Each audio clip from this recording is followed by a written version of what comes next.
Are there any other questions? Dr. Kane, I really appreciate you being here tonight.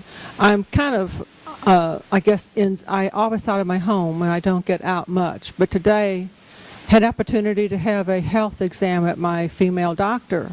As I was leaving, I usually pay a copay or something, and the lady who checked me out said, "Oh no, there's no copay. This was a basic yearly checkup. Obama's paid for it." Now, this is a young lady, probably in her 20s. And, you know, I was kind of dumbfounded, flat-footed. Didn't quite know what to say. I will call her because what came up in my spirit was someone's going to pay for this. There's no free ride here.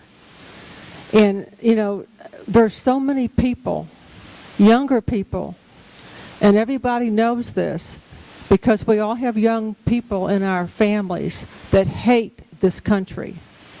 They have been through the academia, which is, you know, the communist little training camps. But many young people in our country hate it. They love being here. They love having commodes that are not a hole in the floor. They like the drinking water. But they don't like our values. So I think it is time for the church to certainly rise up. But yes, sir. Now, I wanted to make a very brief connection between the lady in the office and and our representatives, our city councilmen, and so forth. At all levels, they have become programmed to seek federal money. We got to get a federal grant for this. If we put in 10%, they'll give us 90%. We can do great things. Listen, here's the most important thing about the national debt from our discussion here tonight. And that is this. Once we got rolling on this transformation process, and we had to start refunding the debt, that's what the Treasury calls it, refinancing it. We have gone from being able to pay off the debts with tax revenues to a situation now in which we cannot pay the debt. Let me say that again. We cannot pay the debt. At some point, we're going to offer some Monday a series of bonds to the investors, and they're going to say, no thanks. And when that happens, the jig is up. So the next time somebody tells you, we got some federal money, remind them that that money is an obligation that you and I have to repay. And the debt is so large now that we simply can't do that. We could balance the budget next year. When a new Congress comes in, they have the authority to do that. We've already discovered that. We could do that by cutting expenditure across the board 1/3. Now, is it worth doing? Yes, of course.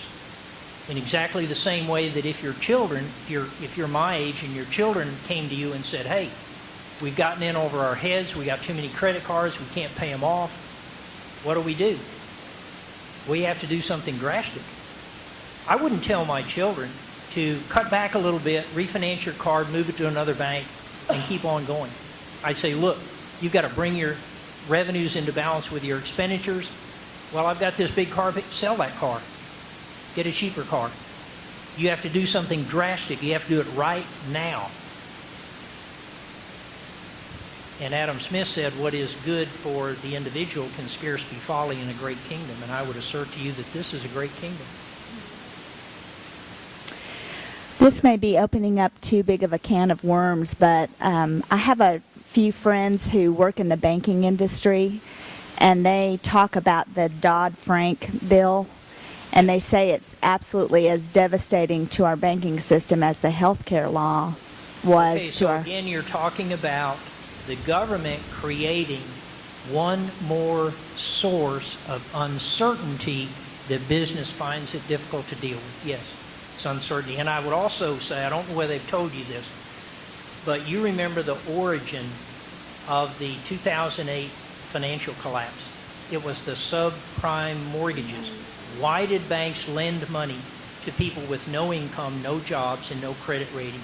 Because they were pressured by the United States government under the Community Reinvestment Act 1977. The Dodd-Frank bill contains a provision requiring those sorts of loans to underserved people to continue to be made.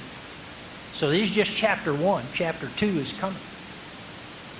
Well, they say it'll put the community banks totally out of business. Yes, well, the compliance cost is just, it's just astonishing, the paperwork that is involved. Anything else? Yes.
It's a very powerful tool. I'd urge you to check it out. Yes?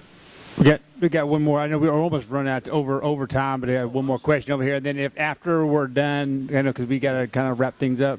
It's 8:30, but after we're done, then you can hang around and ask more questions. But I got one more, and then we'll go. Just a quick question that maybe you can help maybe clear up some issues here. What exactly does it mean when the Fed is monetizing the debt? When the Fed is, the question was, what does it mean when the Fed is monetizing the debt? At the present time, the Federal Reserve owns one of every $6 in government obligations.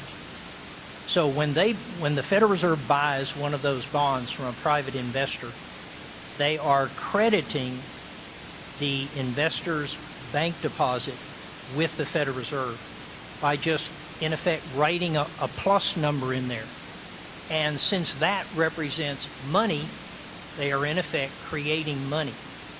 When you and I buy a treasury bond, if you think about writing a check, we would write a check on our deposit, give to the Treasury, they would deposit it in their account. Now when it's in our account, it's called money. When it moves to the government's hands, it's not called money anymore. But of course the reason they borrowed the money from you and I is that they need to make some expenditures next week, right? When they make those expenditures, when they pay the postman and he deposits his government check into his ordinary bank account, the account goes up again. So it went down when I bought it. It went up when he deposited, no change in the money supply. But if the Federal Reserve is buying it, they are adding to the money supply by creating that which they paid for the debt. I can't create money.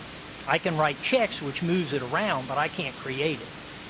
If I could create it, wow, if I could create it. Thank you very much for your permission to have a couple. I got permission for a couple more questions, so I know there was a lot of hands, and I don't want to miss. There's somebody over here. Let me go to this guy over here. I'm trying to bounce back and forth.